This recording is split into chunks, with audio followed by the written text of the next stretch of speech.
Welcome to WPCC International Bible Ministry.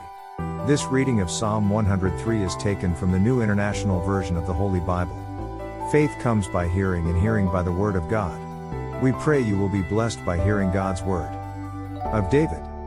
Praise the Lord my soul, all my inmost being, praise His holy name. Praise the Lord my soul, and forget not all His benefits, who forgives all your sins, and heals all your diseases, who redeems your life from the pit, and crowns you with love and compassion, who satisfies your desires with good things, so that your youth is renewed like the eagles. The Lord works righteousness, and justice for all the oppressed.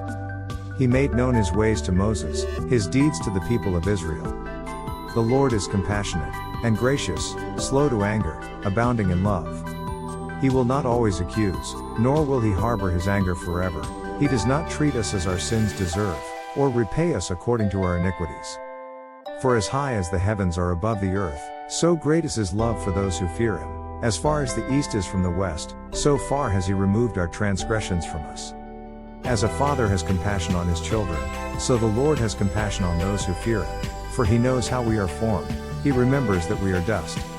The life of mortals is like grass, they flourish like a flower of the field. The wind blows over it and it is gone, and its place remembers it no more. But from everlasting to everlasting, the Lord's love is with those who fear Him, and His righteousness with their children's children, with those who keep His covenant, and remember to obey His precepts. The Lord has established His throne in heaven, and His kingdom rules over all. Praise the Lord, you His angels, you mighty ones who do His bidding, who obey His word. Praise the Lord, all His heavenly hosts, you His servants, who do His will. Praise the Lord, all His works everywhere in His dominion. Praise the Lord my soul. Thanks for watching. Please like, subscribe and share this video to spread God's word. May God the Father be glorified, through His Son Jesus, in the power of the Holy Spirit. Amen and amen.